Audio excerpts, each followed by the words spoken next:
ગુજરાતમાં ગુનેગારો દ્વારા કરવામાં આવતા અવૈધ દબાણ ઉપર ભૂપેન્દ્ર પટેલની સરકાર કડક ખાતે કાર્યવાહી. સુરતના ઝંખવાઓમાં ગુનેગારો દ્વારા કરવામાં આવેલા 12 જેટલા ગેરકાયદેસર મકાનો તોડી પાડવામાં આવ્યા. ગૌહત્યા, રાયોટિંગ, મારામારી સહિતના ગંભીર ગુનાઓ નોંધાયા હતા. ગુજરાતમાં દાડાનું બુલડોઝર ગેરકાયદેસર દબાણો પર ચાલી રહ્યું છે. સુરતના માંગરોળ તાલુકાના ઝંખવાઓ ગામે તંત્રએ કડક ખાતે કામગીરી હાથ ધરી છે. 12 જેટલા ગેરકાયદેસર બાંધકામ પર બુલડોઝર ચલાવવામાં આવ્યું હતું. 12 પૈકીના 8 જેટલા ઇસમો સામે ગંભીર ગુનાઓ પણ નોંધાયા છે. ગૌહત્યા, રાયોટિંગ, મારામારી તેમજ પોલીસ સાથે એસોલ્ટ સહિતના ગુનાઓ નોંધાયા છે. માંડવી એસડીએમ દ્વારા તમામના રિપોર્ટ કરી આજે ચુસ્ત પોલીસ બંદોબસ્ત સાથે ડિમોલેશન કામગીરી હાથ ધરી હતી. જેસીબી, હિતાચી મશીનથી તમામ મિલકતોનું ડિમોલેશન પ્રક્રિયા હાથ ધરવામાં આવી. ડિમોલેશન પ્રક્રિયા દરમિયાન સુરત જિલ્લા પોલીસ વડા રાજેશ ઘડિયા, 3 ડીવાયએસપી, 10 પીઆઈ, 15 પીએસઆઈ સહિત 400થી વધુ પોલીસ કર્મચારીઓનો કાફલો ખડકી દેવાયો. આ સાથે સુરક્ષા વ્યવસ્થાના ભાગરૂપે fire fighter, water cannon van, વીજ કર્મચારી, એમ્બ્યુલન્સ સહિતની ટીમ સ્થળ પર તૈનાત કરી દેવામાં આવી.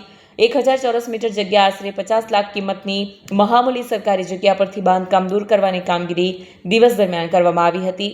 ગેરકાયદેસર બાંધકામ દૂર કરવામાં આવતા લોકટોળા ઉમટી પડ્યા. 12 ઇસમો પૈકીના ગફુર મુલતાની, હનીફ મુલતાની, શાહરૂખ મુલતાની સહિતના લોકો સામે ગંભીર ગુનાઓ નોંધાઈ ચૂક્યા છે. જગદીશ ભરવાડ, ન્યૂઝ 14, માંગરોળ. જી સાહેબ, આજના પોલ્યુશન બાબતે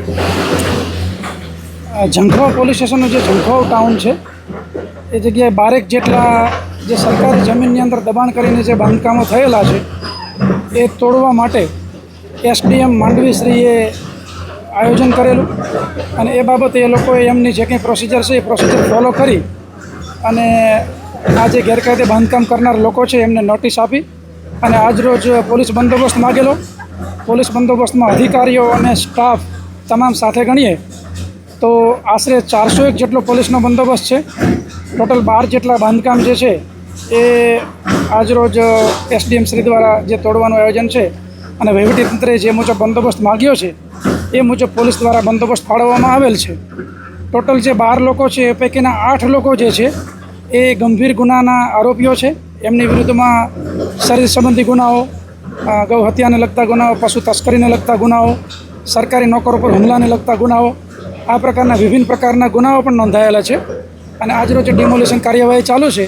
એની અંદર પોલીસ એલર્ટ છે અને ચુસ્ત બંદોબસ્ત ગોઠવવામાં આવેલો છે અને વિસ્તારના જે સારા આગેવાનો છે એને પણ વિશ્વાસમાં લેવામાં આવેલા છે. સુરત જિલ્લાના ઝંખવાઓ ખાતે સરકારી જમીન પર ગેરકાયદેસર દબાણ કરીને રહેતા ઈસમો પર કાર્યવાહી કરવામાં આવી રહી છે. અત્યારે ઉપરોક્ત ઈસમોમાં 8 જેટલા રીઢા ગુનેગારો સામેલ છે.